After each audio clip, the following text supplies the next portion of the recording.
Hey everybody, I'm going to show you my version of Miss Mag 822's Aces Trade Places trick. So here we go. Okay?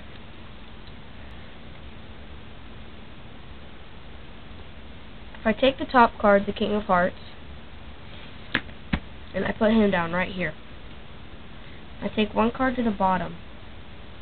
I take the next top card, the Queen of Hearts, put her down. Okay? So here's the question. Which one is the Queen and which one is the King? You would say this is the Queen and this is the King.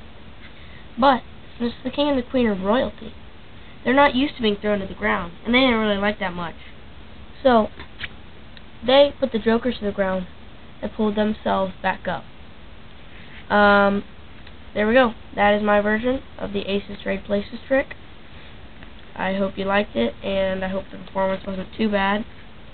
If it was, whatever. You can tell me. I mean, I already know, but it's whatever. Hope you liked it. Comment, rate, subscribe if you want. Doesn't really matter to me. Yep. There's my trick, and I will see you next time.